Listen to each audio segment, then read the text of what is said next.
Você já se perguntou quantos anos leva para uma mulher recuperar sua voz depois que ela foi silenciada? Eu levei exatamente 23 anos, 4 meses e 17 dias.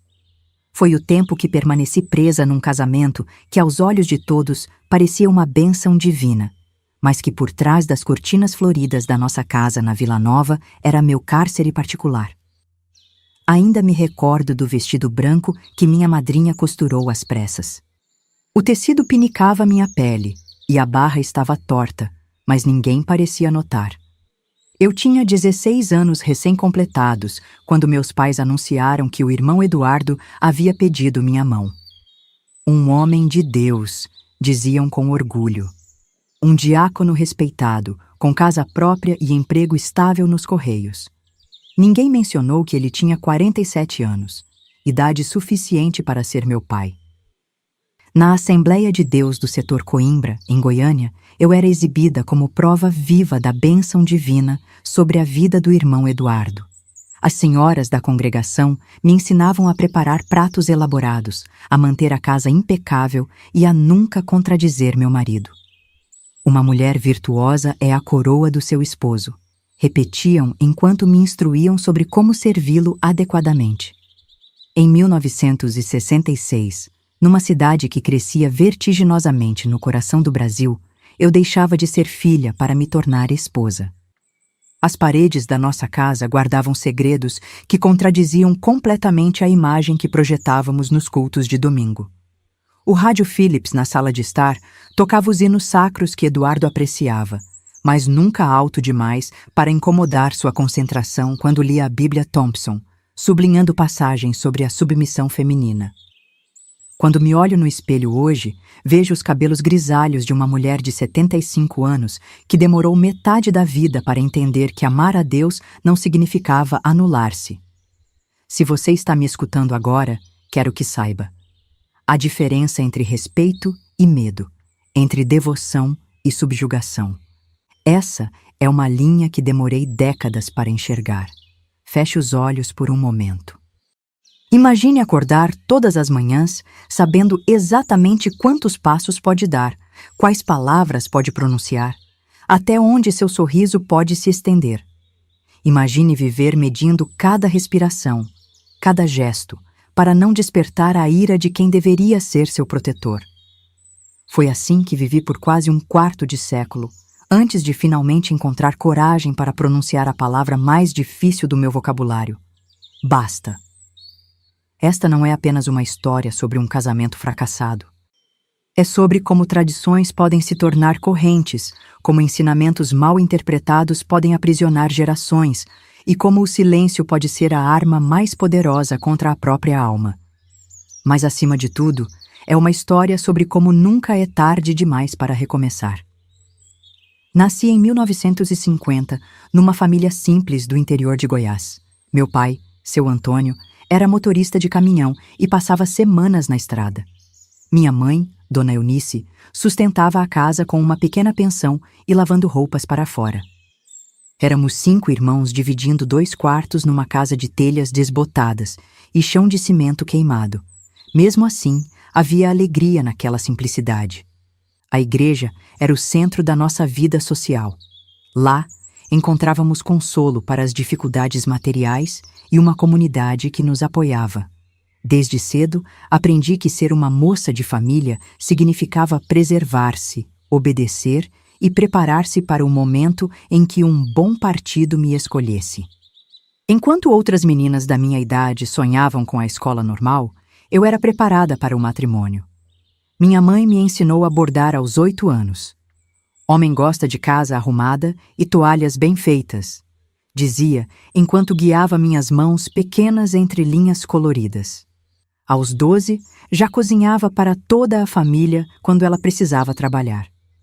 Meus cadernos da escola primária ficavam abandonados enquanto eu aprendia a fazer sabão caseiro, a tirar manchas difíceis e a economizar cada centavo.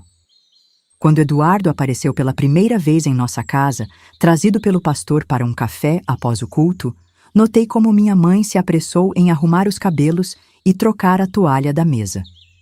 É um homem importante na congregação, sussurrou antes de abrir a porta.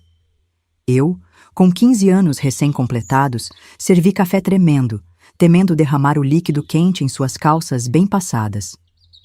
Durante meses, Eduardo visitou nossa casa regularmente. Trazia pequenos presentes, um pacote de café especial, um bolo da confeitaria da cidade, uma vez até um par de chinelos novos para minha mãe. Ele tem olhos para você, minhas amigas da igreja cochichavam entre risadas nervosas. Eu não entendia bem o que aquilo significava, mas sabia que era considerado uma honra. Na escola, enquanto outras meninas trocavam bilhetes sobre os rapazes da nossa idade, eu guardava silêncio sobre o homem maduro que frequentava minha casa. Quando finalmente pediu minha mão em uma conversa formal com meu pai, não houve consulta aos meus sentimentos. O sim já havia sido dado muito antes de eu entender o que estava acontecendo. O noivado durou apenas 3 meses, tempo suficiente para minha mãe e minhas tias prepararem um enxoval modesto e para o pastor dar-nos as aulas pré-matrimoniais. Submissão é uma virtude, não um fardo, ensinava ele, enquanto Eduardo assentia com a cabeça. Eu memorizava as lições como decorava os versículos da escola dominical, sem questionar. Lembro da última noite em meu quarto de solteira, dividido com 2 irmãs mais novas. Guardei num caderno escolar alguns sonhos infantis: ser professora, conhecer o Rio de Janeiro, aprender a dirigir um dia.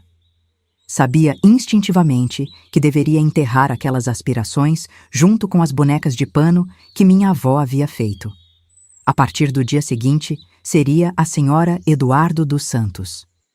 Você tem sorte, repetiam todas as mulheres à minha volta.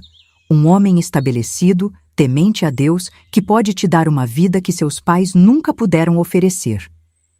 A gratidão deveria ser meu sentimento predominante. E era, misturada com um terror que eu não conseguia nomear e que ninguém me ensinou a reconhecer. Fernandinha, a irmã tem uma bênção muito grande de compartilhar a vida com um homem tão íntegro, diziam as mulheres da igreja enquanto eu servia café após os cultos. Meu sorriso era tão ensaiado quanto as respostas. Sim, irmã, Deus tem sido maravilhoso. O que ninguém via eram as lágrimas que eu derramava no banheiro da casa paroquial, escondida para que ninguém ouvisse meus soluços. Nos jantares após os cultos de quarta-feira, Eduardo se vangloriava de como havia me moldado para ser uma esposa adequada.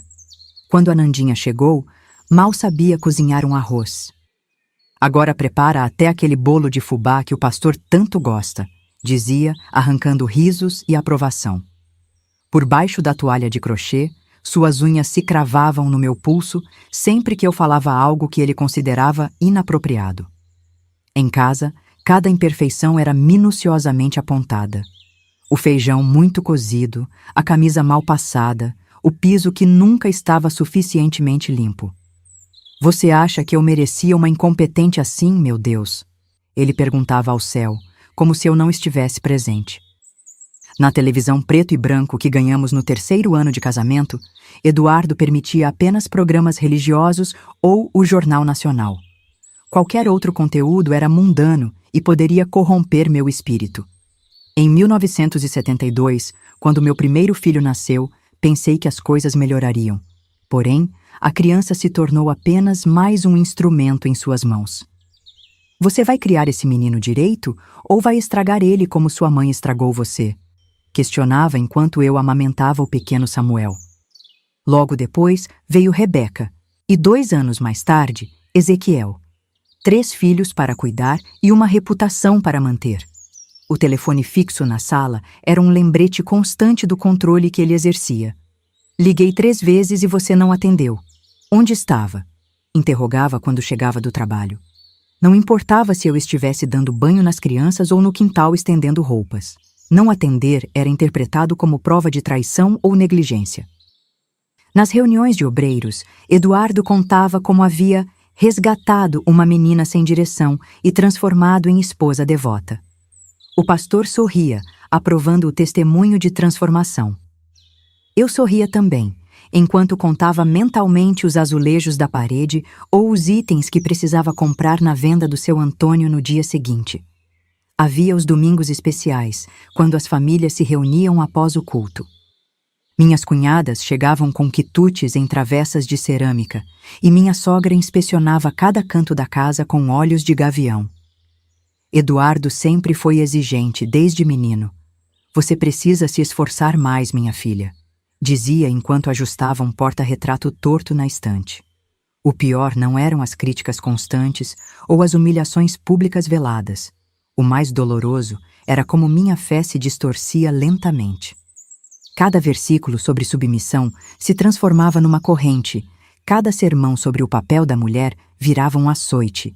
Eu amava a Deus profundamente, mas começava a temê-lo da mesma forma que temia meu marido, como uma força punitiva sempre à espreita dos meus erros.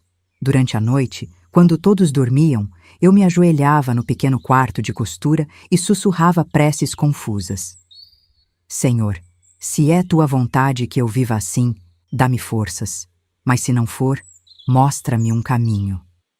O silêncio que seguia essas orações era ensurdecedor. Por anos, interpretei esse silêncio como uma confirmação de que meu sofrimento era parte do plano divino, um teste de fidelidade que eu não podia recusar. Até que um dia, uma pequena rachadura apareceu no muro da minha prisão. E essa rachadura tinha nome: Dona Zuleide, uma viúva de 60 anos que se mudou para a casa ao lado e não frequentava nossa igreja. Uma estrangeira que, sem saber, plantaria a primeira semente da minha libertação. Dona Zuleide mudou-se para a casa ao lado em 1979. Era uma viúva que havia trabalhado como enfermeira no hospital evangélico antes de se aposentar. Diferente das outras mulheres do bairro, ela usava calças compridas, dirigia seu próprio Fusca amarelo e não parecia se importar com a desaprovação silenciosa que emanava da nossa comunidade. Nosso primeiro encontro aconteceu numa manhã de segunda-feira, enquanto eu estendia lençóis no varal. Eduardo havia saído para o trabalho e as crianças estavam na escola. Dona Zuleide apareceu no muro com um sorriso franco e uma travessa de bolo de milho.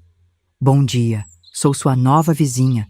Pensei em trazer um mimo para começarmos bem. Aceitei o presente com desconfiança. Eduardo não aprovava amizades fora da igreja, especialmente com pessoas que não seguiam o caminho do Senhor conforme nossa interpretação. Mas o aroma daquele bolo me fez lembrar da infância na casa dos meus pais, antes de me tornar a esposa do irmão Eduardo. Obrigada, dona.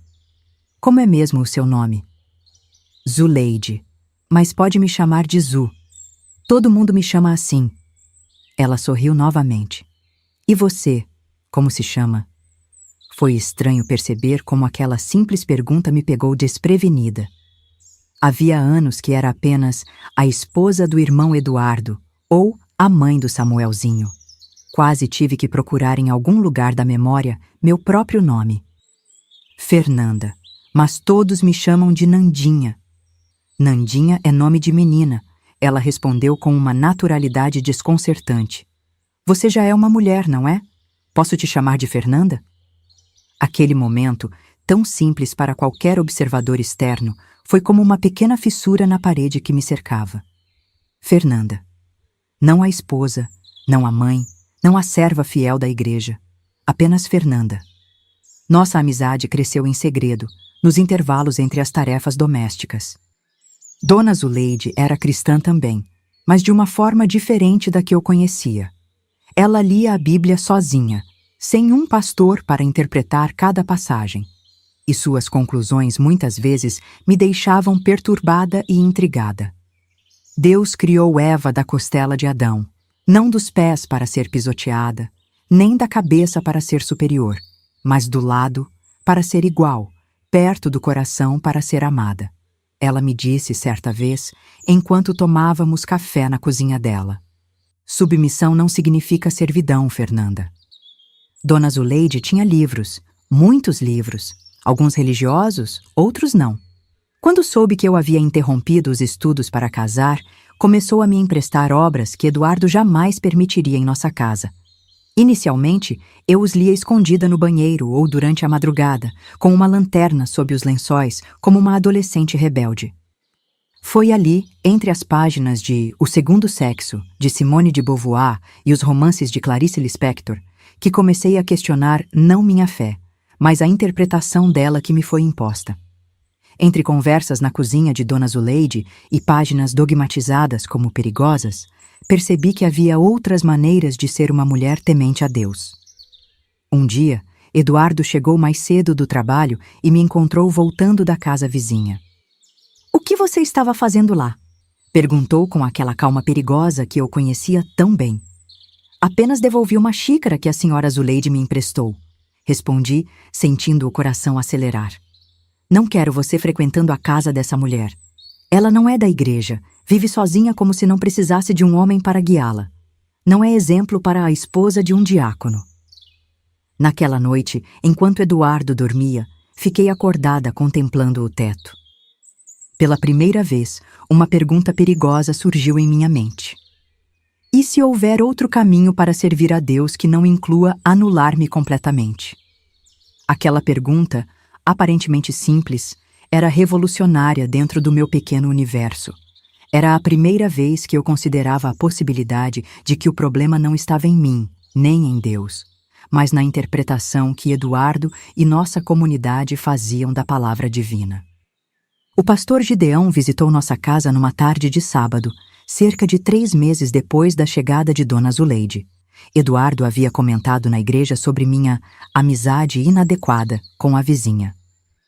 "Irmã Fernanda", disse o pastor, enquanto saboreava o café que eu servia, "devemos ter cuidado com as companhias que escolhemos. O inimigo é astuto e usa pessoas aparentemente bondosas para plantar sementes de rebelião." A palavra rebelião caiu como uma sentença. Na nossa igreja, rebeldia era equiparada ao pecado de feitiçaria, conforme uma interpretação literal de 1 Samuel 15:23. Eu deveria me sentir aterrorizada, mas algo havia mudado dentro de mim. Em vez do medo habitual, senti uma indignação crescente. "Pastor", respondi, sem olhar diretamente para ele, como havia sido ensinada. "Dona Zuleide é uma senhora cristã. Ela lê a Bíblia e ora todos os dias." Eduardo tossiu, um sinal claro para que eu me calasse. O pastor Gideão inclinou-se para a frente, com aquele olhar de quem está prestes a corrigir uma criança teimosa.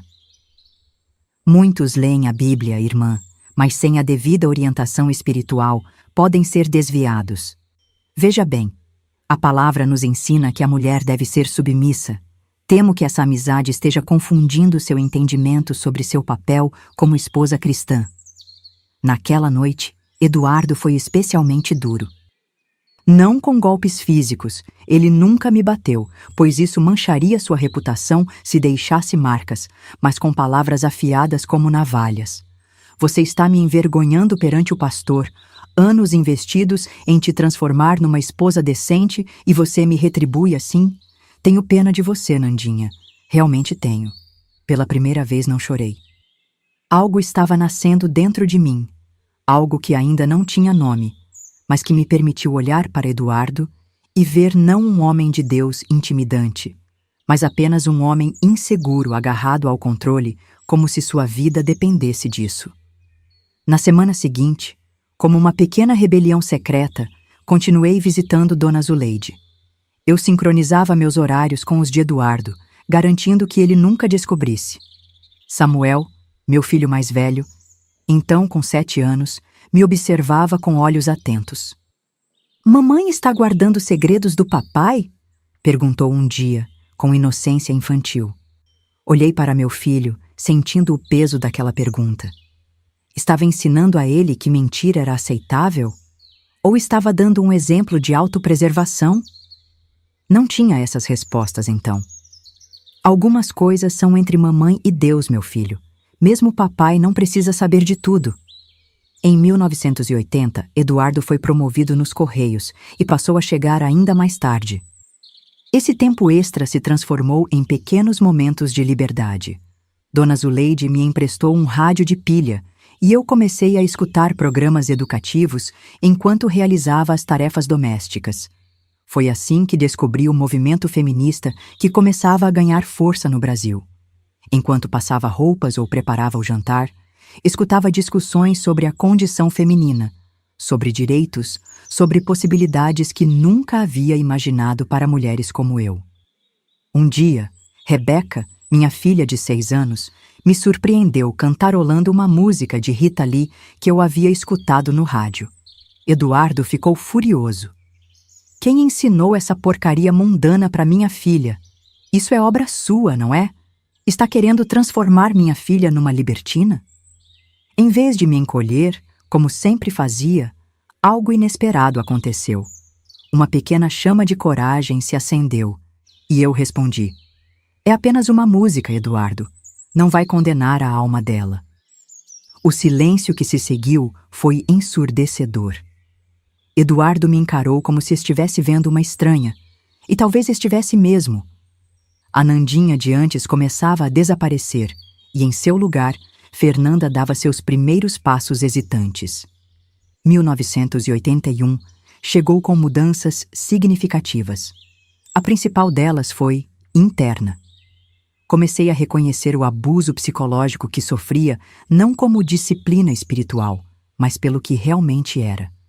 As palavras ganharam novos significados. O que antes chamava de correção, agora reconhecia como humilhação. O que aceitava como direcionamento espiritual, percebia agora como controle. Meu corpo também começou a reagir. Desenvolvi gastrite nervosa, insônia e crises de ansiedade que o médico da família diagnosticou como nervosismo feminino e receitou calmantes. O que ninguém percebia era que aqueles sintomas não eram sinais de fraqueza, mas de resistência. Meu ser lutando contra as correntes invisíveis que me prendiam. Numa manhã particularmente difícil, após uma noite de acusações de Eduardo sobre minha crescente rebeldia, encontrei Dona Zuleide no mercado do bairro. Meus olhos estavam inchados de tanto chorar, e as mangas compridas do vestido escondiam marcas roxas deixadas pelos dedos dele ao me segurar com força. "Você não parece bem", disse ela, com aquela franqueza que me desarmava. "Estou apenas cansada", respondi automaticamente. Dona Zuleide colocou as compras no chão e me olhou profundamente. "Fernanda, já faz 2 anos que nos conhecemos. Em todo esse tempo, nunca te vi verdadeiramente feliz. Só de vez em quando, fugidiamente, como alguém que rouba momentos de alegria." As lágrimas que eu continha escaparam sem permissão. Ali, entre as bancas de frutas e legumes, desmoronei. Dona Zuleide me levou para um café próximo, onde pela primeira vez falei abertamente sobre meu casamento, sobre o controle constante, as humilhações, o medo permanente. "Isso não é um casamento cristão, Fernanda", ela disse com firmeza. "Isso é uma prisão. Jesus veio para libertar os cativos, não para criar novos cativeiros." "Mas os votos, até que a morte nos separe", sussurrei, repetindo o que havia ouvido centenas de vezes do pastor. "A morte do espírito também é uma morte, minha filha. E seu espírito está morrendo um pouco a cada dia." Naquela semana, Dona Zuleide me deu um presente que mudaria tudo: um caderno de capa dura, com chave e cadeado. "Escreva", disse ela. "Escreva tudo o que não consegue dizer em voz alta. Liberte sua voz, mesmo que só no papel." O diário se tornou meu confidente e confessionário. Nas páginas amareladas, comecei a reconstruir minha história, não como a esposa submissa do diácono Eduardo, mas como Fernanda, mulher com sonhos, medos e uma voz própria que lutava para se fazer ouvir. Em 1982, um evento aparentemente pequeno catalisou uma grande mudança. A professora de Samuel, na escola primária, me chamou para conversar sobre o comportamento dele. "Seu filho é extremamente inteligente, Dona Fernanda, mas tem mostrado sinais preocupantes. Ele tenta controlar as meninas da sala, diz que elas devem obedecê-lo porque é assim que Deus quer." Voltei para casa devastada. Meu filho, de apenas 10 anos, já reproduzia o comportamento do pai. O ciclo continuaria se eu não fizesse algo. Naquela noite, enquanto Eduardo dormia, escrevi no diário: não posso mais fingir que isso é normal. Não posso mais permitir que meus filhos cresçam acreditando que amor é controle, que fé é medo, que uma família se constrói sobre o silêncio forçado. Preciso encontrar coragem para fazer algo, mesmo que ainda não saiba o quê. Pela primeira vez, permiti-me imaginar uma vida diferente. O pensamento era tão assustador quanto libertador. Como seria existir sem a sombra constante de Eduardo? Como seria tomar minhas próprias decisões, falar sem medo, respirar sem contar cada suspiro? Em segredo, comecei a juntar moedas numa lata de achocolatado vazia que escondi no fundo do armário da cozinha. Não era um plano ainda, apenas uma afirmação silenciosa de que um dia, talvez, eu teria escolhas. Foi também nesse período que comecei a questionar mais abertamente certas interpretações bíblicas nas reuniões de mulheres da igreja. Quando a esposa do pastor ensinava sobre Provérbios 31, o modelo da mulher virtuosa, ousei perguntar: mas a mulher de Provérbios 31 não era também uma comerciante que tomava decisões financeiras e administrava propriedades? Não parece que ela tinha bastante autonomia? O silêncio constrangido que se seguiu foi interrompido por uma risada nervosa da irmã Matilde. Nossa Nandinha está ficando muito sabida. O Eduardo precisa apertar esses estudos bíblicos em casa. Senti os olhares das outras mulheres, alguns de reprovação, outros de curiosidade e, surpreendentemente, alguns de admiração silenciosa. Percebi então que talvez não fosse a única a questionar, apenas a única a verbalizar essas questões.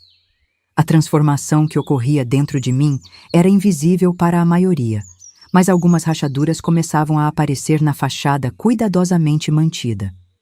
Eu estava mudando, e logo essa mudança não poderia mais ser contida apenas nas páginas do meu diário secreto. 1983 chegou com um Brasil em transformação. O regime militar dava sinais de enfraquecimento, movimentos sociais ganhavam as ruas, e enquanto o país ansiava por democracia, eu começava a minha própria caminhada pela liberdade. Foi naquele ano que tomei a primeira decisão concreta para mudar minha vida. Voltei a estudar. A ideia surgiu durante uma conversa com Dona Zuleide sobre o futuro dos meus filhos. E o seu futuro, Fernanda? Já pensou nele? Perguntou ela, ajeitando os óculos na ponta do nariz.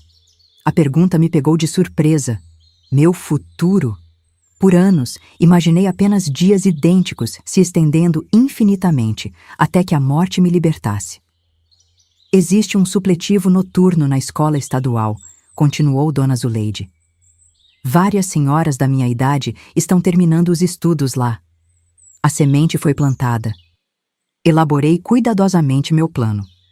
Primeiro, convenci Eduardo de que completar meus estudos me tornaria melhor exemplo para nossos filhos.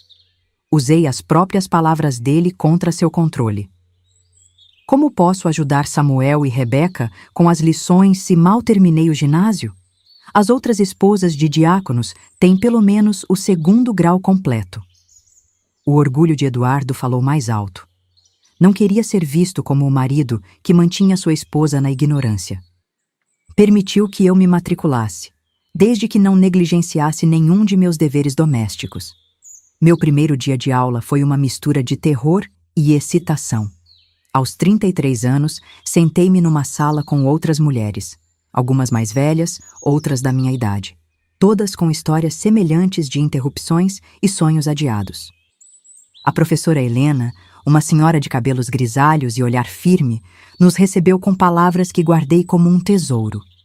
Nunca é tarde para retomar o controle da própria história. Para minha surpresa, descobri que ainda era capaz de aprender. Minha mente, que eu temia estar embotada por anos de submissão, absorvia conhecimentos com uma avidez que me surpreendeu. Redescobri o prazer da leitura, da escrita, do pensamento independente. Eduardo observava minha transformação com desconfiança crescente. Quando me via debruçada sobre livros de história ou matemática, fazia comentários mordazes. Isso tudo para quê? Acha que vai trabalhar fora? Nenhuma esposa minha vai se expor por aí. Eu engolia as respostas que fervilhavam dentro de mim e continuava estudando. Cada lição completada era uma pequena vitória, cada novo conhecimento adquirido, um tijolo na construção da minha independência mental. Foi na escola que conheci Marlene, uma colega de turma que trabalhava como costureira. Quando mencionei que sabia bordar e fazer crochê, habilidades que Eduardo valorizava apenas como marcas de uma esposa prendada, ela viu algo que eu nunca tinha considerado, uma oportunidade econômica. Fernanda, esses bordados são trabalho de profissional. Você poderia vender essas peças facilmente. A possibilidade de ganhar meu próprio dinheiro era revolucionária. Com a ajuda de Marlene, comecei a produzir pequenas peças de crochê e bordado que ela vendia em sua loja improvisada na feira de artesanato de domingo. O dinheiro, ainda que pouco, ia direto para minha lata de achocolatado, que começava a ficar pesada com moedas e algumas notas. Eduardo não notou essa atividade por quase 6 meses. Para ele, meu crochê era apenas mais uma das tarefas femininas apropriadas. Quando finalmente percebeu que eu estava vendendo minhas criações, veio a tempestade. Está me fazendo de tolo? Vendendo coisas pelas minhas costas como se fôssemos necessitados? O que as pessoas da igreja vão pensar quando souberem que a esposa do diácono Eduardo está mercadejando como uma vendedora qualquer? Pela primeira vez, não recuei. É apenas artesanato, Eduardo. Muitas senhoras da igreja vendem seus trabalhos no bazar anual. Mas você não é muitas senhoras. Você é minha esposa. Aquela discussão terminou como tantas outras, com Eduardo impondo sua vontade e eu aparentemente cedendo. No entanto, algo havia mudado fundamentalmente. Eu havia defendido meu ponto de vista, mesmo que brevemente.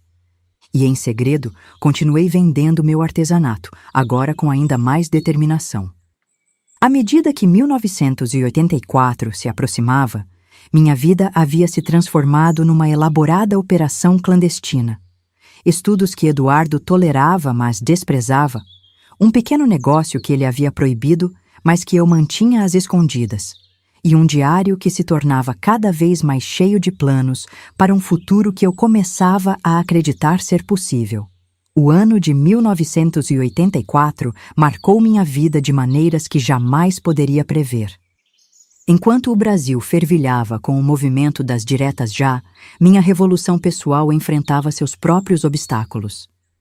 Em março daquele ano, Eduardo descobriu minha desobediência continuada, como ele chamou.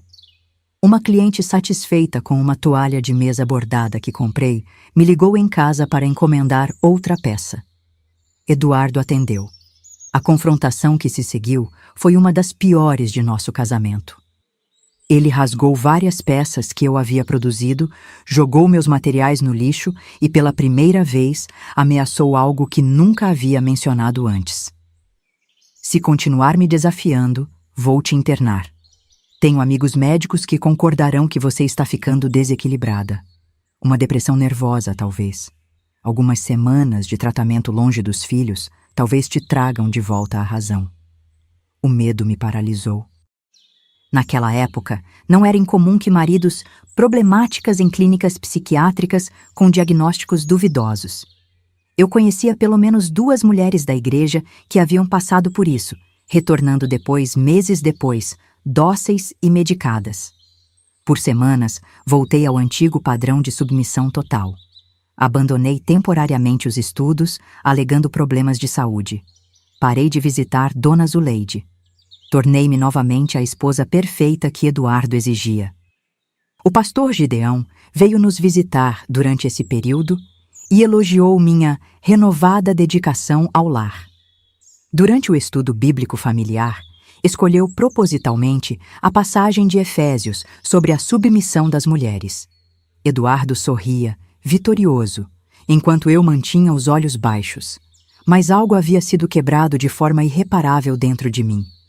A aparente submissão era apenas uma estratégia de sobrevivência enquanto eu recalculava minha rota. Foi meu filho Samuel, então com 12 anos, quem me trouxe de volta à realidade numa tarde em que me encontrou chorando na lavanderia, escondida entre os lençóis pendurados. Mãe, Você não parece mais você. Aquelas palavras simples de uma criança me atingiram como um raio.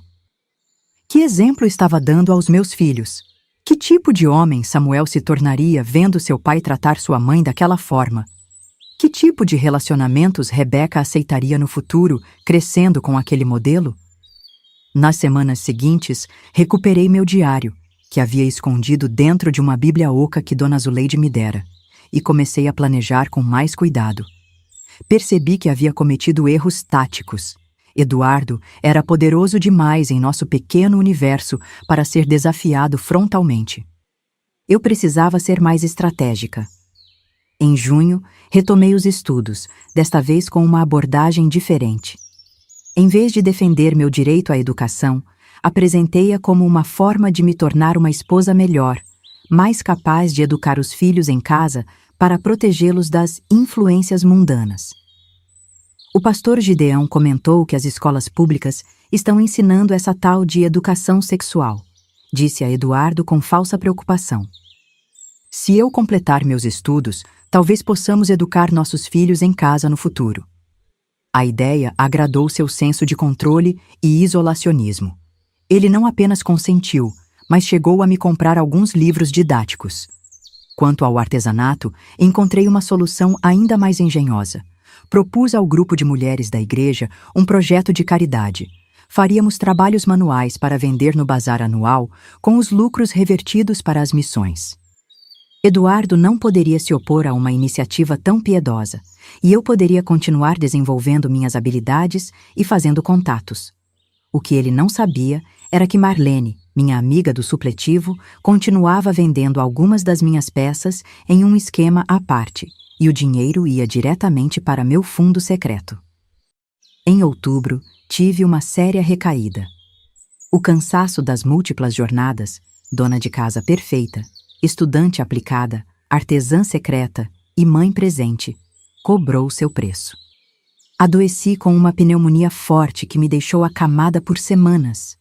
Durante esse período de fragilidade física, as dúvidas voltaram. Talvez Eduardo estivesse certo. Talvez meu lugar fosse mesmo ali, na segurança das 4 paredes da nossa casa.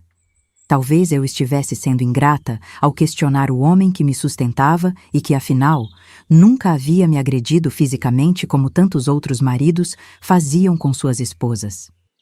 Foi Ezequiel, meu caçula de apenas 10 anos, quem inadvertidamente me ajudou a sair daquele estado de dúvida. Uma noite, entrou no meu quarto com um desenho que havia feito na escola. Uma mulher de braços abertos sob um céu colorido. É você, mãe. Não a você que fica triste e com medo quando o pai está bravo. A você de verdade, que conta histórias e ri quando ele não está em casa. Suas palavras foram como um espelho onde finalmente pude ver com clareza o quanto havia me perdido e o quanto meus filhos percebiam essa dualidade. A eu de verdade estava lutando para existir, e eles sabiam disso. Em dezembro, quando me recuperei totalmente, prometi a mim mesma: 1985 seria diferente. Eu não fracassaria novamente. 1985 chegou como um sopro de esperança. José Sarney assumiu a presidência em março, encerrando oficialmente o regime militar, e o Brasil respirava os primeiros ares democráticos em décadas. Eu completava 35 anos com uma clareza que nunca havia experimentado antes. O primeiro passo concreto foi terminar o 2º grau. O diretor da escola noturna me chamou para uma conversa no final do semestre anterior. Dona Fernanda, seus professores estão impressionados com seu desempenho.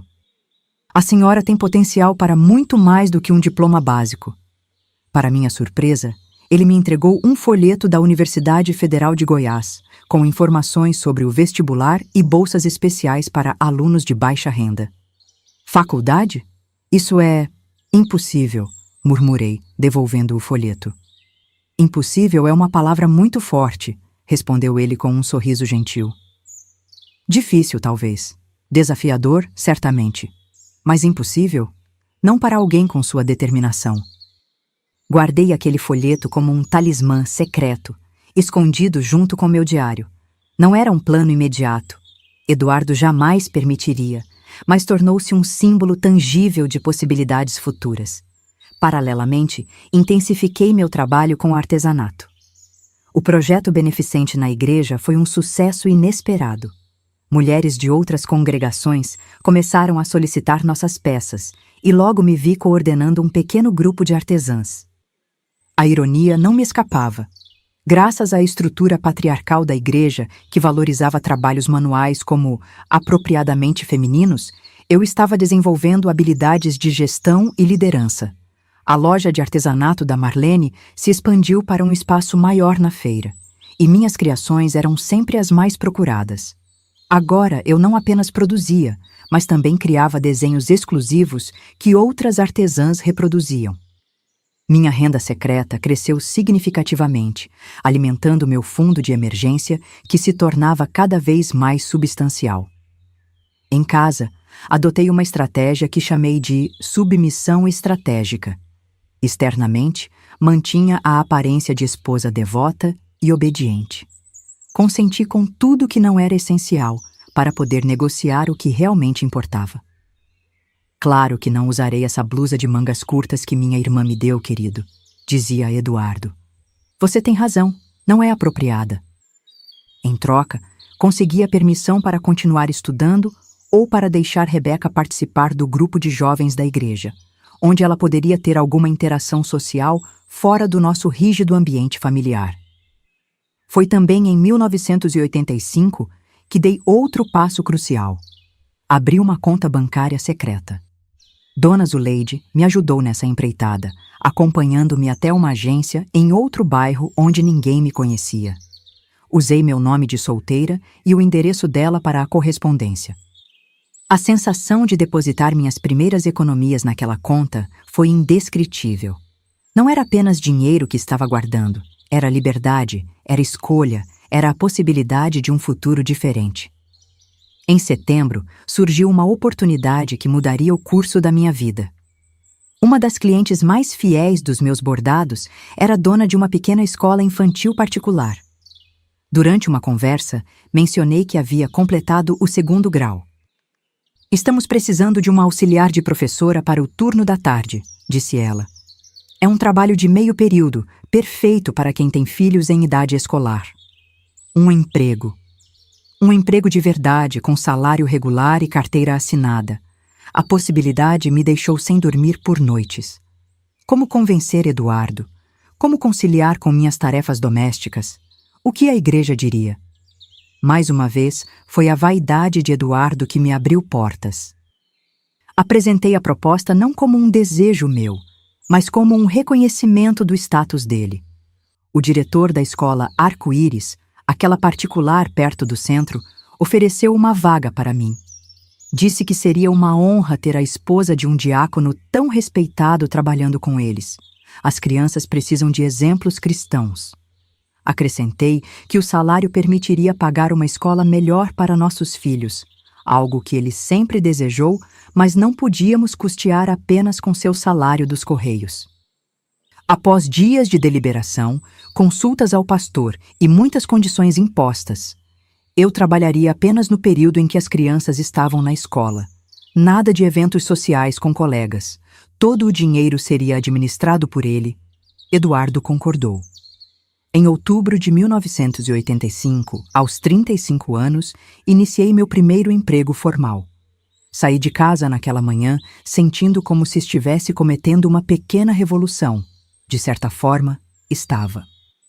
O trabalho na escola me proporcionou muito mais que independência financeira, ainda que parcial, já que Eduardo controlava meu salário.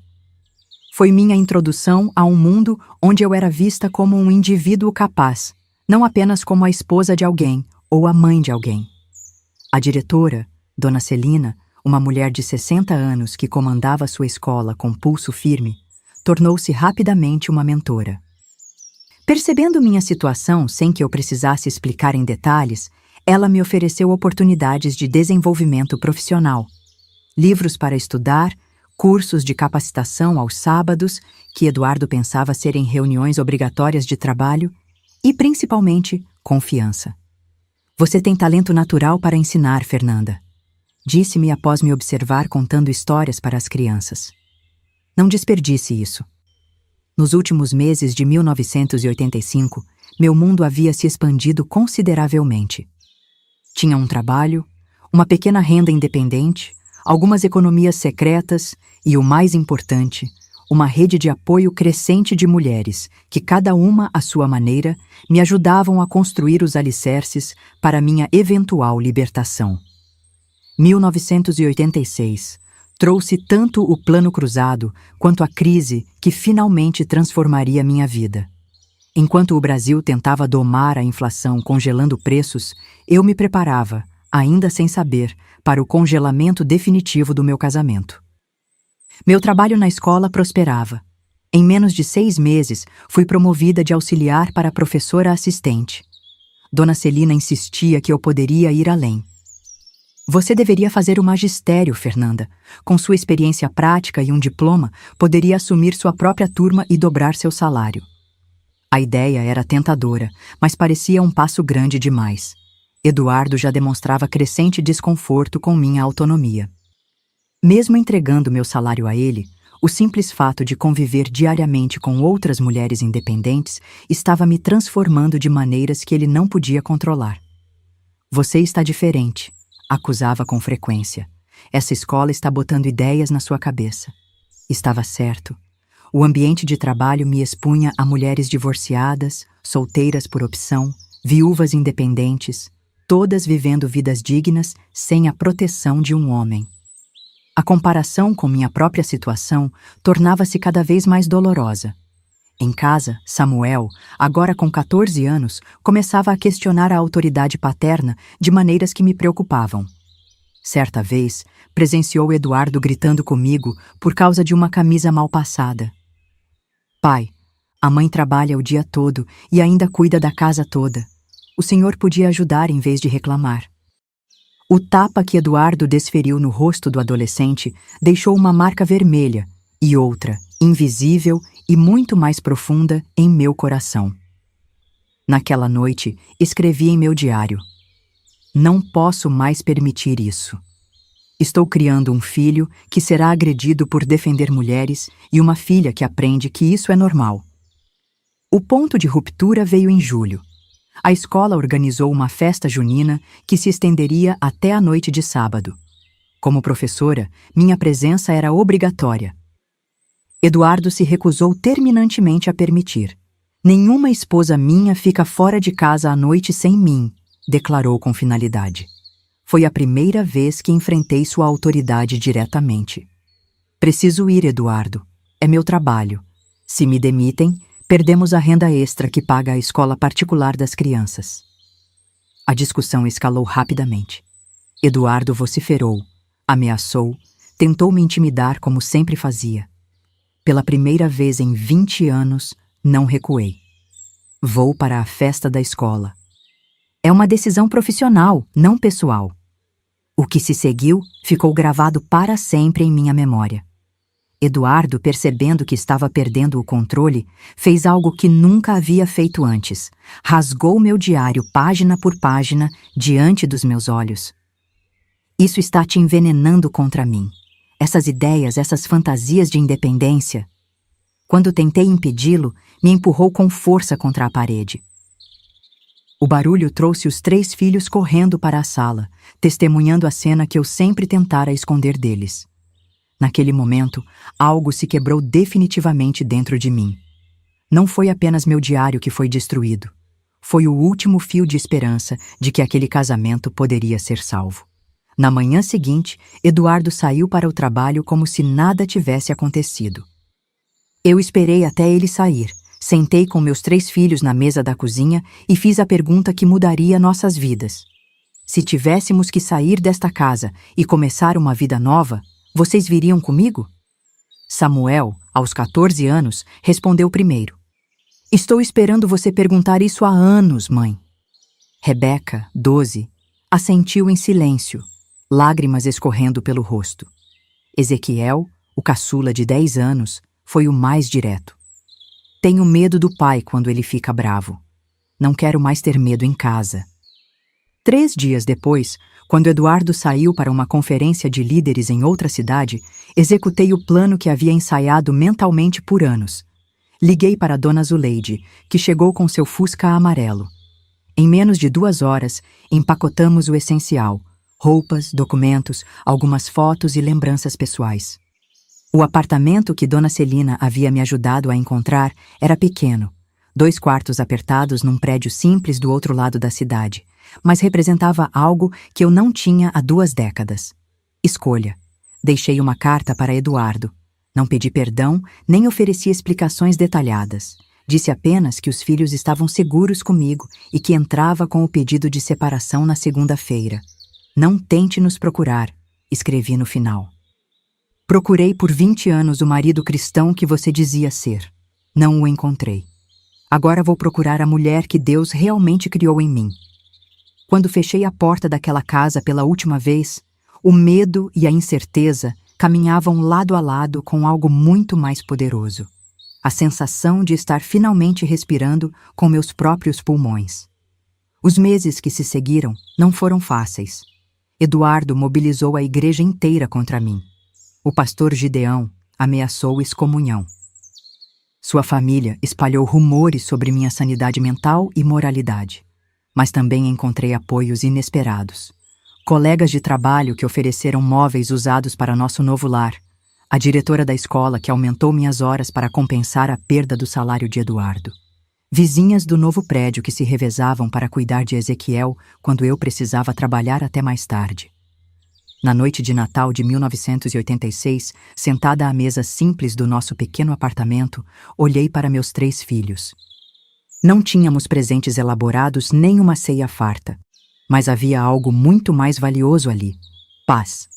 Pela primeira vez em 2 décadas, não precisei medir minhas palavras ou monitorar minha expressão. Simplesmente existimos, juntos, livres. Samuel ergueu seu copo de refrigerante num brinde improvisado. A mamãe, que nos ensinou que às vezes a maior prova de fé é ter coragem de recomeçar. Naquele momento, entendi que minha jornada de libertação estava apenas começando, mas o passo mais difícil já havia sido dado. Eu tinha saído do Egito. O deserto ainda estava à frente, mas a promessa de uma terra de liberdade já não parecia um sonho impossível. Os primeiros meses de 1987 foram como navegar em águas desconhecidas durante uma tempestade. A liberdade tinha um preço que eu pagava diariamente, em lágrimas, em dúvidas noturnas, em contas acumuladas sobre a mesa da cozinha. Nosso pequeno apartamento na Vila Brasília, um bairro afastado de Goiânia, era apertado para 4 pessoas, mas era nosso refúgio. O salário de professora assistente mal cobria o aluguel e a alimentação. Samuel conseguiu um trabalho depois da escola como entregador de uma farmácia local, contribuindo com o que podia. Suas mãos, ainda de menino, já carregavam responsabilidades de homem. "Mãe, não se preocupe", dizia ele ao me ver calculando despesas na mesa da cozinha. "Estamos melhor aqui do que lá." Ele estava certo, mas a culpa me corroía. Que direito tinha eu de tirar meus filhos de uma casa confortável para aquela vida de privações? Nas noites em que Rebeca dividia a única cama com Ezequiel, enquanto Samuel dormia num colchão no chão e eu no sofá da sala, questionava minha decisão. A reação de Eduardo foi exatamente como eu esperava e temia. Primeiro vieram as ameaças legais. Um advogado da igreja me enviou uma notificação alegando abandono de lar e exigindo a guarda dos filhos. Em seguida, as tentativas de me desmoralizar. Rumores na congregação de que eu havia me envolvido com outro homem, que estava tendo um colapso mental, que havia sido contaminada por ideologias feministas. A pior investida veio através dos próprios filhos. Eduardo apareceu na escola deles, tentando convencê-los a voltar para casa. Ofereceu a Samuel um videogame importado, luxo inacessível em nossa nova realidade. Para Rebeca, prometeu um quarto redecorado e roupas novas. A Ezequiel, o mais vulnerável, jurou que havia mudado, que seria um pai melhor. Voltei para casa certa tarde e encontrei meu caçula arrumando uma pequena mochila. "Papai vai me buscar amanhã", disse com voz trêmula. Só por uns dias, para visitar. Sentei-me ao lado dele na cama e perguntei suavemente: é isso que você realmente quer, filho? Seus olhos se encheram de lágrimas. Ele disse que você não nos ama de verdade, que se amasse, não teria nos tirado da nossa casa, que agora somos pobres por sua culpa. Aquelas palavras me atingiram como pedras. Eduardo sabia exatamente onde me ferir, através do amor pelos meus filhos e da minha insegurança financeira. Ezequiel, falei, segurando suas mãozinhas entre as minhas. Você se lembra como era nossa casa antes? Bonita por fora, mas cheia de medo por dentro? Aqui somos mais pobres em coisas, mas mais ricos em paz. Você pode escolher voltar para lá, mas saiba que tem escolha. Eu nunca tive. Naquela noite, fizemos um conselho de família. Samuel, Rebeca e Ezequiel se reuniram comigo na sala minúscula. Coloquei na mesa nossa realidade financeira sem disfarces, as dificuldades que enfrentávamos, as contas atrasadas, as limitações. Se alguém de vocês quiser voltar a morar com o pai, eu vou entender, disse com o coração partido, mas determinada a não repetir o ciclo de controle que havia vivido. Vocês têm direito de escolher. Samuel foi o primeiro a falar, com uma maturidade que me surpreendeu. O pai está fazendo a mesma coisa que sempre fez, usando dinheiro e presentes para controlar as pessoas. Não vou voltar. Rebeca concordou silenciosamente. Ezequiel hesitou, depois disse em voz baixa: tenho saudade do meu videogame, mas tenho mais medo de ouvir gritos de novo. Uma semana depois, Eduardo lançou seu golpe definitivo. Apareceu no meu trabalho, acompanhado do pastor Gideão e de 2 outros diáconos da igreja. Estavam ali para uma intervenção espiritual. Fernanda, disse o pastor diante das professoras e funcionárias atônitas, viemos em nome do Senhor para resgatá-la dessa possessão demoníaca que a levou a abandonar seu lar e seus votos sagrados. Dona Celina, a diretora, interveio imediatamente. Os senhores estão perturbando o ambiente escolar. Peço que se retirem ou chamarei a segurança. Eduardo avançou em minha direção, sua voz alternando entre ameaça e súplica. Nandinha, isso já foi longe demais. Pense nos nossos filhos, na sua alma, no que Deus espera de uma esposa. Foi naquele momento, diante de olhares curiosos de colegas e alunos, sob o peso das escrituras, que por tantos anos haviam sido usadas como correntes, que encontrei uma voz que não sabia que possuía. Eduardo, falei calmamente, Deus não criou a mulher da costela do homem para ser seu fardo ou sua serva, mas sua companheira. O que você quer não é uma esposa, é uma posse, e eu não pertenço mais a você. O silêncio que se seguiu foi ensurdecedor. Pastor Gideão murmurou algo sobre ovelhas desgarradas. Os diáconos me olharam como se eu tivesse blasfemado. Eduardo ficou vermelho, depois pálido, depois saiu da escola batendo a porta, gritando que eu me arrependeria. Naquela noite, ajoelhada ao lado da cama improvisada, perguntei a Deus se ele realmente me condenaria por buscar dignidade e por proteger meus filhos. O silêncio que se seguiu não foi opressivo como antes, mas sereno, como se finalmente estivéssemos, eu e Deus, conversando diretamente, sem intermediários.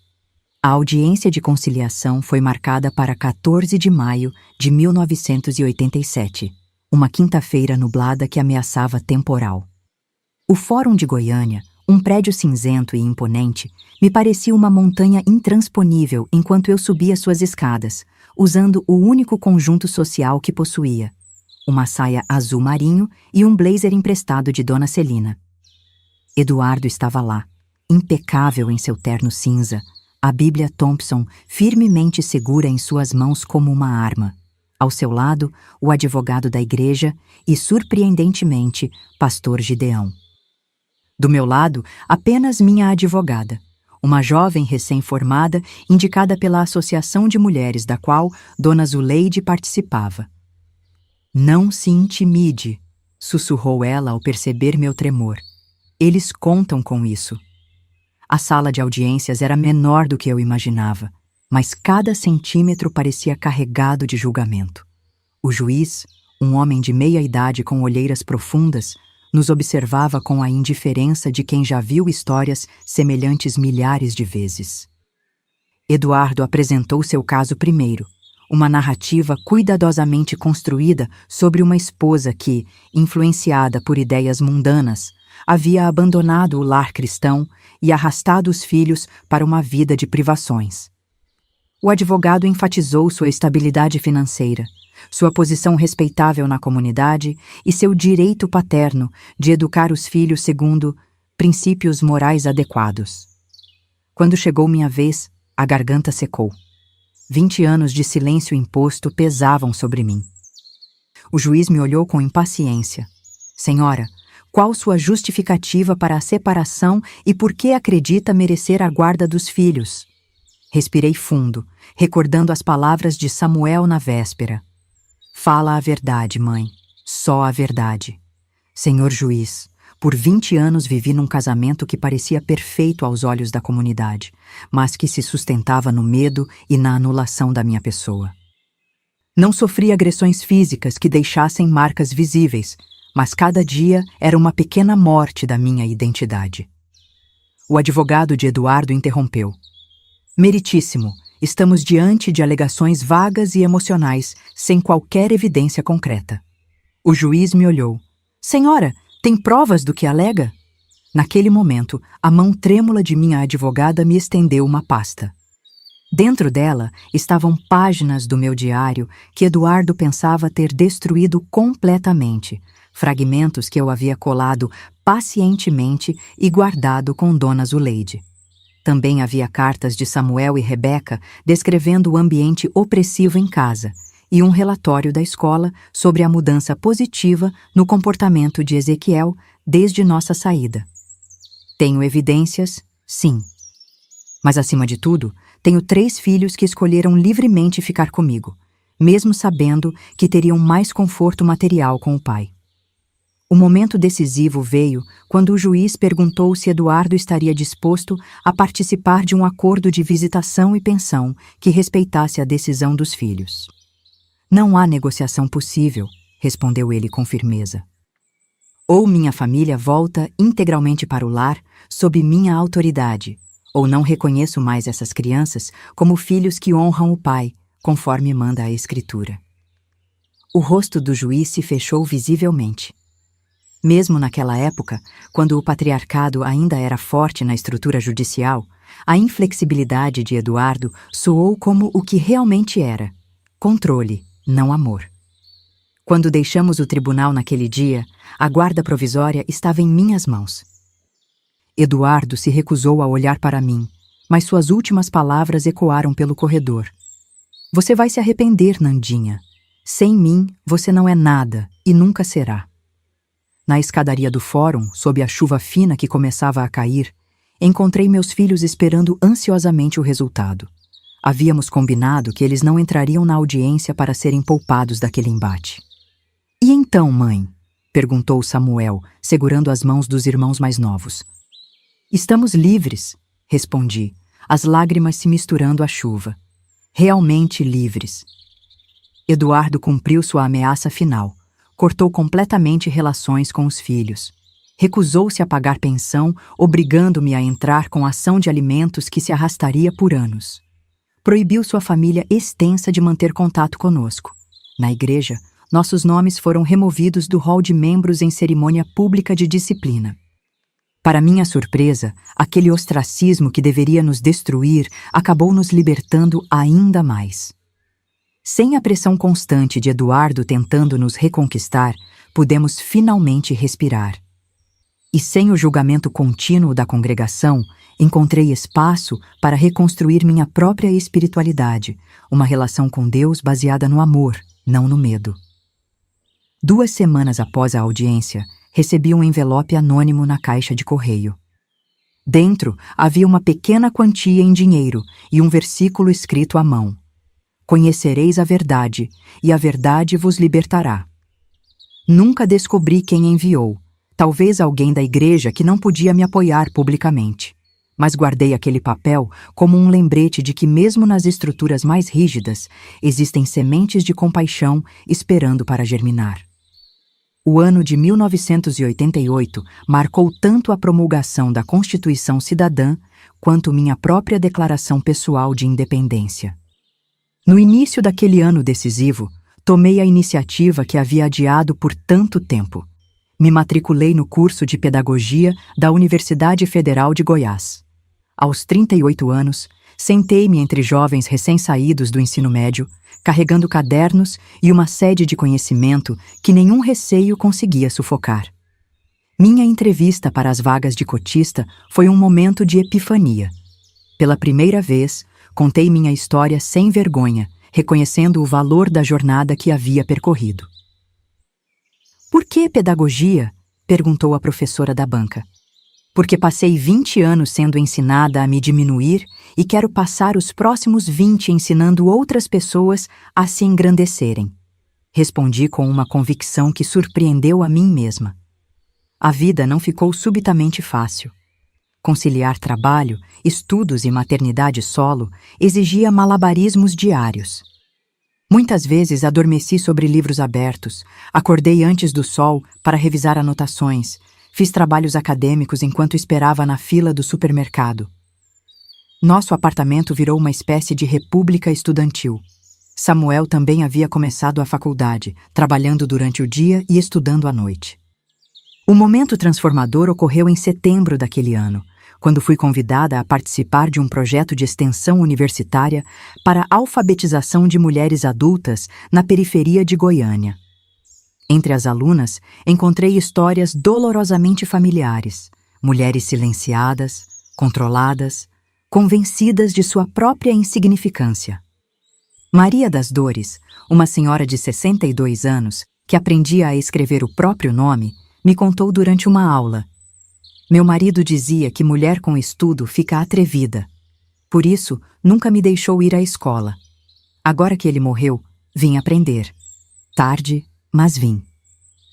Naquela sala improvisada em um centro comunitário, cercada por mulheres que encontravam na educação uma forma tardia de libertação, compreendi finalmente meu propósito.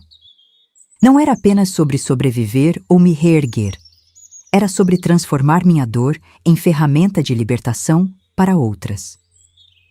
O clímax da minha jornada de renascimento não veio como um trovão, mas como uma sucessão de pequenas epifanias. Certa tarde, cruzei acidentalmente com Eduardo no centro da cidade. Estava com uma mulher mais jovem, provavelmente sua nova esposa. Por um breve momento, nossos olhares se encontraram. Esperei sentir medo, raiva ou mesmo saudade. Em vez disso, senti nada.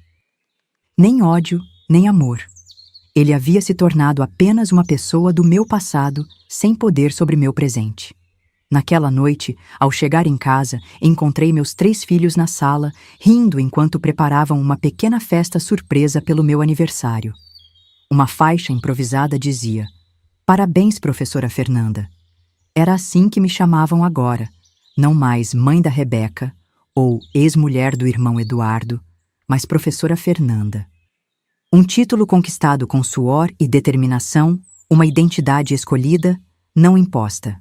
Samuel, então com 16 anos, me entregou um pequeno embrulho. Dentro havia um diário novo, com capa de couro simples.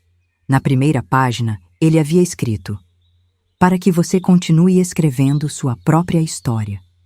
Sentei-me entre meus filhos, olhando para aquele caderno que simbolizava tudo o que eu havia percorrido.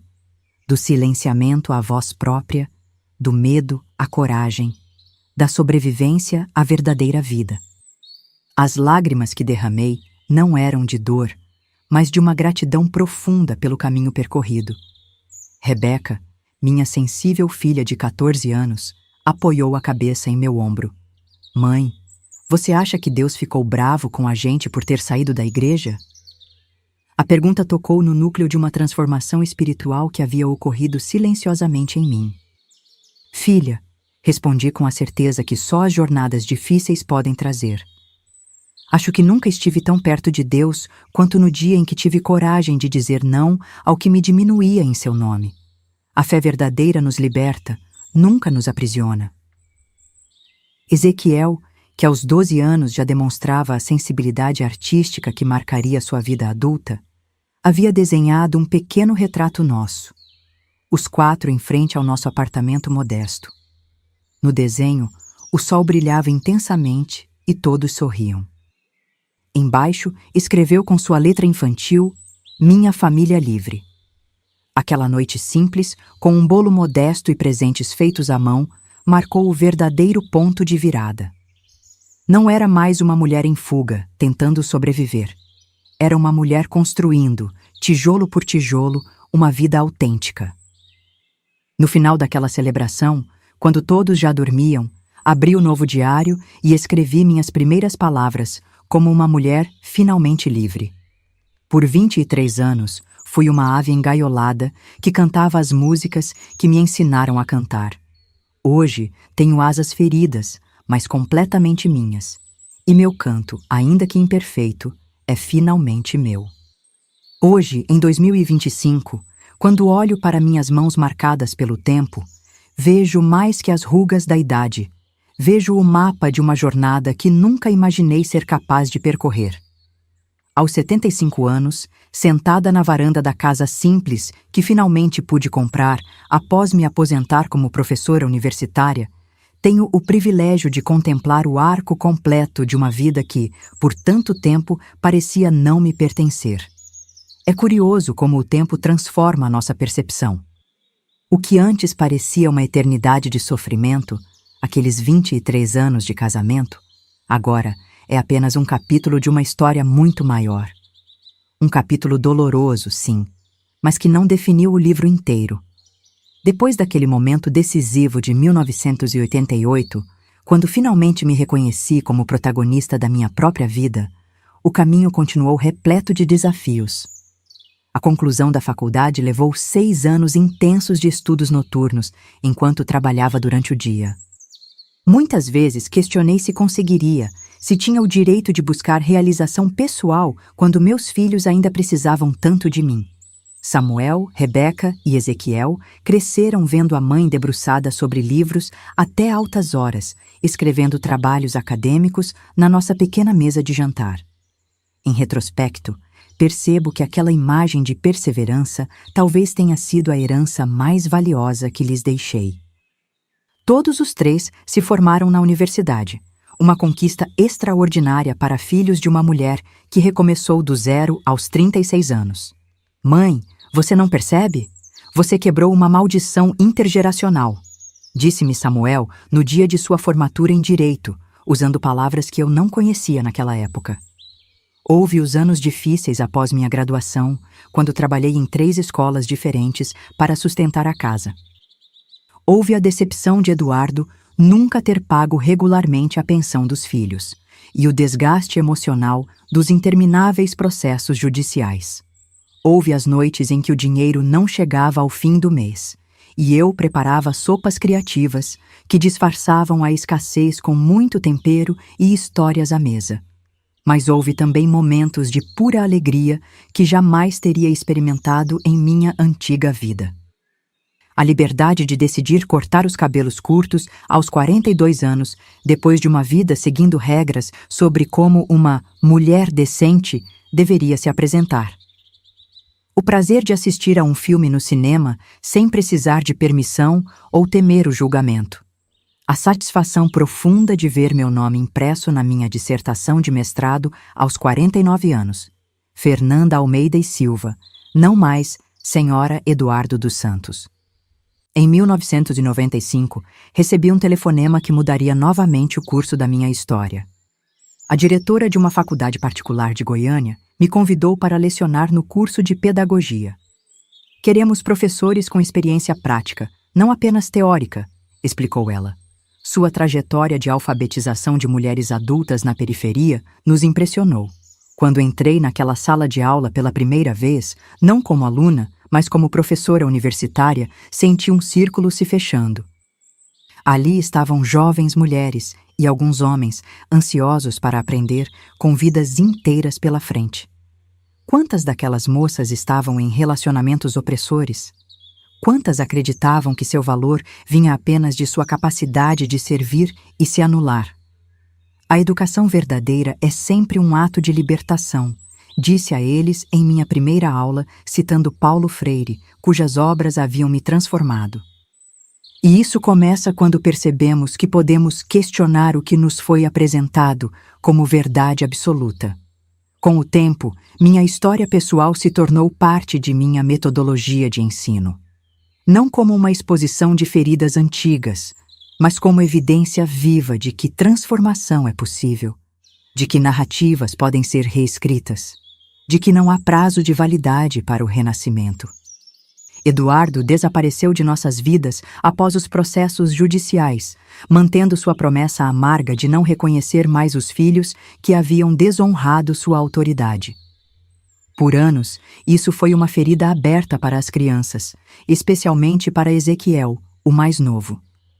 Mas com o tempo, até essa ausência foi ressignificada. Ele nos ensinou o que não fazer, refletiu Rebeca em um Dia dos Pais, quando seus próprios filhos questionaram sobre o avô que nunca conheceram. E às vezes, essa também é uma lição valiosa. Em 2005, aos 55 anos, defendi meu doutorado em educação, minha tese, Silenciamentos e Emancipação, Trajetórias Educacionais de Mulheres Adultas. Foi baseada em anos de trabalho com mulheres em situação de vulnerabilidade. Na primeira página, dediquei o trabalho a 4 mulheres fundamentais na minha jornada. Minha mãe, Dona Zuleide, Dona Celina e Maria das Dores, minha primeira aluna na alfabetização de adultos, que aos 70 anos havia escrito seu primeiro poema. Na plateia, durante minha defesa, estavam meus 3 filhos, já adultos, e minha primeira neta, Luísa, então com apenas 2 anos. Quando a banca me conferiu o título de doutora, Ezequiel, meu sensível caçula que se tornara um respeitado artista plástico, ergueu a pequena Luísa no colo para que ela aplaudisse. Para que ela saiba que esse também pode ser seu futuro, explicou depois. Ao longo dos anos, recebi muitos convites para escrever sobre minha história pessoal, para transformá-la em livro ou documentário. Sempre recusei. Não por vergonha ou por temer represálias. Eduardo faleceu em 2010, sem nunca ter tentado uma reconciliação com os filhos, mas porque compreendi que meu propósito não era me tornar um símbolo ou uma celebridade de superação. Minha missão era mais sutil e, acredito, mais profunda. Viver plenamente cada dia da liberdade que conquistei com tanto custo. Mostrar pelo exemplo, não pelas palavras, que existe vida além do abuso, que há força na vulnerabilidade honesta, que fé verdadeira empodera em vez de subjugar. Se hoje aceito compartilhar minha história, é porque finalmente entendi que ela não pertence apenas a mim. Pertence a cada mulher que se reconhece nas minhas palavras, a cada pessoa presa em relacionamentos que diminuem sua humanidade, a cada filho e filha que normaliza o abuso por não conhecer outro modelo. Como disse a minha turma de formandos em pedagogia, em meu último ano antes da aposentadoria, nossa maior responsabilidade como educadores não é transmitir conteúdos, mas possibilitar que cada ser humano reconheça sua própria luz interior, aquela que ninguém tem o direito de apagar. Se você me perguntasse, há 40 anos, se eu poderia imaginar a vida que tenho hoje, eu riria da impossibilidade. A Nandinha, de 1966, tremendo em seu vestido de noiva improvisado, não conseguiria conceber um mundo onde ela seria doutora Fernanda, onde teria opiniões respeitadas, onde determinaria os rumos de sua própria existência. Talvez o maior aprendizado dessa jornada tenha sido compreender que libertação não é um evento, mas um processo contínuo. Mesmo após deixar Eduardo fisicamente, continuei carregando sua voz crítica em minha mente por muitos anos. Continuei pedindo permissão silenciosa para ocupar espaços, para expressar opiniões, para simplesmente existir. A verdadeira libertação veio aos poucos, em pequenas revoluções diárias. A primeira vez que entrei sozinha em um restaurante sem me sentir culpada. A decisão de pintar uma parede de vermelho porque eu, e ninguém mais, achava bonito. A coragem de discordar educadamente de um professor no mestrado, sabendo que minha perspectiva tinha valor. Libertação também significou redescobrir minha espiritualidade em meus próprios termos. Por anos após deixar a igreja, mantive uma relação complicada com a fé. A Bíblia, que havia sido usada como instrumento de opressão, permaneceu fechada em uma gaveta por quase uma década. Foi minha neta Luísa, com a inocência característica das crianças, quem reabriu essa porta. Aos 7 anos, encontrou minha velha Bíblia enquanto brincava de explorar o apartamento. Vovó, você nunca lê esse livro? Tem tantos papéis coloridos marcando páginas. Aqueles papéis coloridos eram minhas anotações secretas, feitas durante anos de silêncio. Passagens que me davam força, interpretações alternativas que contradiziam o que me era imposto, perguntas que não podia fazer em voz alta. Sentei-me com Luísa e abri aquele livro novamente. Percebi que não precisava rejeitá-lo inteiramente. Podia reclamar suas verdades mais profundas, separando-as das distorções que haviam sido usadas para me aprisionar. Este livro, expliquei a ela, fala principalmente sobre amor e libertação. Algumas pessoas esquecem isso e usam apenas as partes que lhes dão poder sobre outros. Hoje, tenho uma relação pacificada com minha espiritualidade. Não frequento nenhuma igreja formal, mas encontro o divino na comunhão sincera, no serviço ao próximo, na contemplação da natureza. Descobri que Deus é muito maior que as caixas institucionais onde tentamos confiná-lo, e que seu amor transcende as interpretações mesquinhas que fazemos em seu nome. Se há uma mensagem que gostaria de deixar, especialmente para as mulheres que possam se reconhecer em minha história, é esta: sua voz importa, sua história importa. Suas intuições e desconfortos não são tentações ou fraquezas femininas, são sua sabedoria interior sinalizando que algo está errado. O abuso mais devastador não é necessariamente o que deixa marcas visíveis. É aquele que ocorre no espírito, que convence a vítima de que ela merece ou precisa do abuso, que distorce sua percepção até que a prisão pareça segurança e o carcereiro pareça protetor. Para aquelas que estão presas em relacionamentos opressivos, disfarçados de tradição, valores familiares ou vontade divina, quero dizer: há vida além desses muros, uma vida plena, digna e alinhada com o verdadeiro propósito de sua criação. Pode parecer impossível agora, mas cada pequeno ato de autodeterminação, mesmo que seja apenas questionar em silêncio, é um passo rumo à liberdade. Os desafios que enfrentei ao recomeçar aos 36 anos foram reais e dolorosos. A insegurança financeira, a culpa materna, o medo do desconhecido, o julgamento social, nada disso deve ser romantizado. Mas do outro lado dessas dificuldades, encontrei algo precioso demais para ser quantificado. Encontrei a mim mesma. Hoje, aos 75 anos, vivo uma vida simples, mas profundamente satisfatória. Meus 3 filhos seguiram caminhos distintos. Samuel se tornou advogado especializado em direito familiar, frequentemente defendendo mulheres em situação de vulnerabilidade. Rebeca é psicóloga, trabalhando com traumas e recuperação emocional. Ezequiel canaliza sua sensibilidade em arte que explora temas de transformação e renascimento. Tenho 5 netos que cresceram ouvindo fragmentos cuidadosamente selecionados da história da avó. Não para alimentar ressentimentos, mas para entenderem seu próprio legado de resiliência.